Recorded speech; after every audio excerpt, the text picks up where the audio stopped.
Hello students, आज मैं accounts important आप लोगों को बताऊंगी। 2025 का अभी जो आएगा पेपर, उसके लिए आप लोगों को क्या करना है। पेपर्स तो सबको पता है कि क्या आने वाला है। 80 मार्क्स के लिए 20 मार्क्स तो आप लोग को बुक्स और इंटरनल असेसमेंट का है। तो अभी जो 20 ऑब्जेक्टिव्स आते हैं, क्वेश्चन नंबर वन आते हैं ऑब्जेक्टिव्स, उसके 20 मार्क्स होते हैं। अगर आप लोग ये 20 मार्क्स अगर देखा जाए, ये 20 मार्क्स आप लोग किसी का कोई भी सर या टीचर्स जो भी बोलते हैं हमारा वीडियो देखो 1 आवर का, आप लोग को 20 मार्क्स मिल जाएगा। बेटर मैं बोलूँगी किसी का वीडियो मत देखो, सीधा 20 मार्क्स आप लोग को 21 सेट लो या कोई भी पेपर सोल्यूशन लो 5 इयर्स का, और या टेक्स्ट बुक के टेक्सचुअल पीछे के आंसर्स जो ऑब्जेक्टिव्स रहते हैं ना वो करो। उससे आप लोग को ये 20 मार्क्स डेफिनेटली मिल जाएगी। किसी की कोई चीज़ आपको उसमें देखने की ज़रूरत नहीं है, बिकॉज ऑब्जेक्टिव्स क्या होता है, कुछ भी आता है। आप किसका भी देखो उसमें से थोड़ा मिल जाएगा, पूरा के पूरा आपको करना है। हाँ, वो भी पूरा यही कराएंगे आप लोग को 5 से ये 5 ईयर्स का देखना पड़ेगा। 21 तो पता है 2021 का तो पेपर हुआ नहीं था, कोविड था करके उसमें पेपर नहीं हुआ था। अभी आप लोग देखेंगे कि ऑब्जेक्टिव्स ने 20 मार्क्स आप लोग को 20 मार्क्स 21 सेट के 5 ईयर्स के पेपर्स कर लीजिए, आप लोग को 20 मार्क्स उसमें मिल जाएंगे।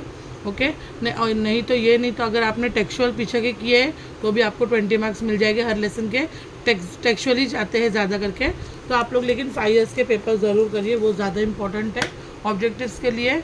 और अगर हम लोग को देखो हर 3 पीछे से हम लोग 21 का देखें ना, 2021 का तो पेपर हुआ नहीं था, कोविड था, इसीलिए पेपर नहीं हुआ है। और बाकी साल के अगर हम लोग पेपर देखेंगे तो हम लोग को यही फॉर्मेट के पेपर आए हैं। नहीं तो लोग बोलते हैं ना पेपर, अगर हम लोग बुक देखें या कोई भी बोलते हैं कि ये जो क्वेश्चन नंबर 2 है, एडमिशन, रिटायरमेंट, डेथ वगैरह ऐसे ऐसे क्वेश्चन फॉर्म करके देते हैं। लेकिन अगर हम लोग पहले के पेपर देखा जाए तो यही फॉर्मेट के पेपर आए हैं। मतलब क्वेश्चन नंबर 2 आप लोग को एडमिशन और रिटायरमेंट आएगा 10 मार्क्स के लिए, ठीक है। 10 मार्क्स तो एडमिशन और रिटायरमेंट है। और क्वेश्चन नंबर 5 देखेंगे तो डेथ और फाइनेंशियल है। मैं देखा जाए ना तो रिटायरमेंट में ज़्यादा क्वेश्चंस नहीं है आपको, इलस्ट्रेशन, तो अगर रिटायरमेंट करेंगे तो ज़्यादा बेटर है। अदरवाइज़ आपने एडमिशन किया है तो नो प्रॉब्लम, इधर एडमिशन तो यहाँ पे आप लोग डेथ, पर डेथ और रिटायरमेंट एक दूसरे से रिलेट होता है, तो आप लोग ये ले सकते हैं। तो और यहाँ पे dissolution of bills of exchange है। बिल्स ऑफ एक्सचेंज की एंट्री याद हो गई किसी को तो वो कर सकता है, वो उसके लिए अच्छा है। अदरवाइज रिजोल्यूशन तो बहुत सिंपल चैप्टर है, रिजोल्यूशन मैं कहूँगी ज़्यादा अच्छा रहेगा। और फाइनल अकाउंट और NPO ये तो एकदम कंपलसरी है। आप लोग को NPO जो चैप्टर है उसको आप लोग को एकदम फुल अच्छे से करना है। उसको नॉट फॉर प्रॉफिट कंसर्न ये जो चैप्टर है ना, अगर ये और फाइनल अकाउंट ये तो छोड़ना ही नहीं, बिकॉज ये कंपलसरी क्वेश्चन है। 12 मार्क्स का क्वेश्चन कंपलसरी है ये आप लोग को, इसमें कोई चॉइस नहीं है, तो ये आप लोग को करना ही है जिसको फुल मार्क्स लेना है बच्चे लोग को। और अगर देखा जाए डिसोल्यूशन, देखो सबसे सिंपल चैप्टर है। उसके बाद यहाँ पे देखा जाए तो कंपनी, और ये दूसरा कंप्यूटर है, कंप्यूटर लर्निंग चैप्टर है। देखो लर्निंग क्वेश्चन आंसर्स में कभी फुल मार्क्स तो मिलते नहीं हैं, तो देखा जाए ना तो कंप्यूटर अकाउंट जो इशू ऑफ शेयर्स है, मेरे हिसाब से ये सिंपल है, इसी के ऊपर जाना चाहिए, ये करना चाहिए।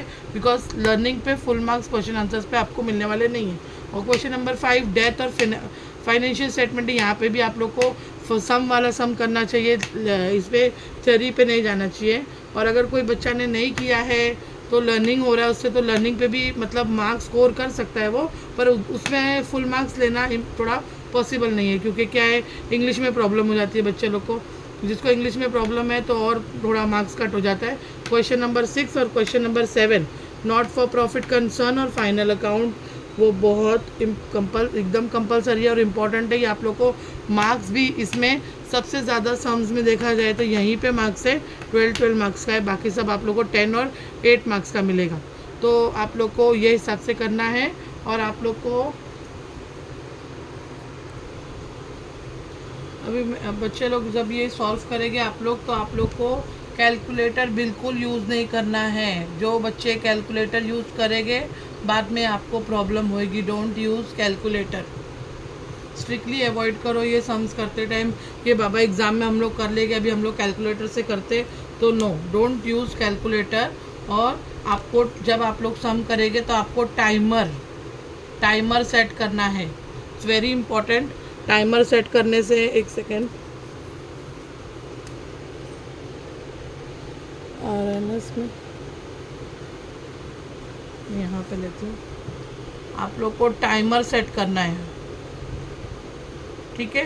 टाइमर सेट करेंगे, मैं आप लोग को बताती हूँ कि टाइमर सेट करना है। और वन मार्क्स का टू मिनट्स पकड़ लीजिए।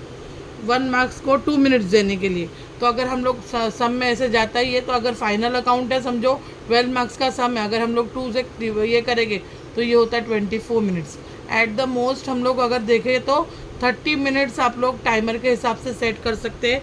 और एक बात बोले, अगर ऑब्जेक्टिव्स है, ऑब्जेक्टिव अगर देखो टोटल हम लोग के कितने मिनट्स होते हैं, 80 मार्क्स का पेपर है ना, दिखाई दे रहा है इसमें, देखो 80 मार्क्स का पेपर है, 80, और ये टोटल होता है हमारा 180 मिनट्स। 180 मिनट्स होता है हमारा टोटल,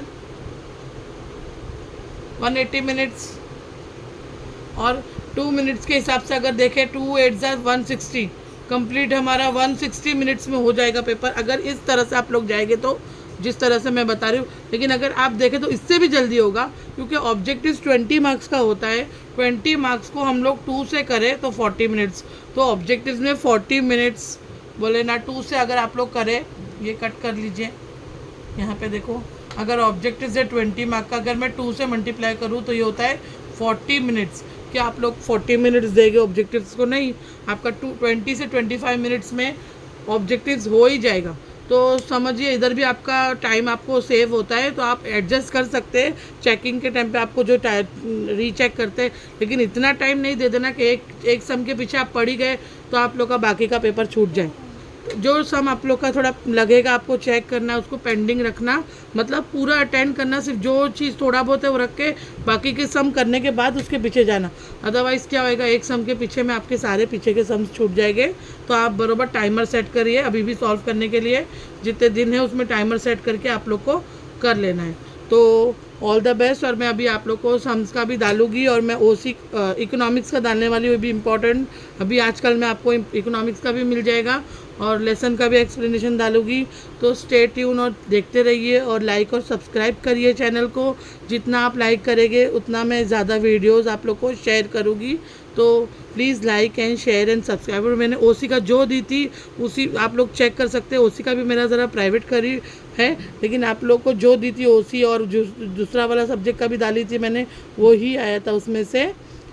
तो आप लोग ये देख सकते हैं। अकाउंट्स का भी ऐसे ही पेपर पैटर्न 3 साल से आ रहा है, और यही फॉर्मेट में आएगा, और आपको ये हिसाब से ही जाना है।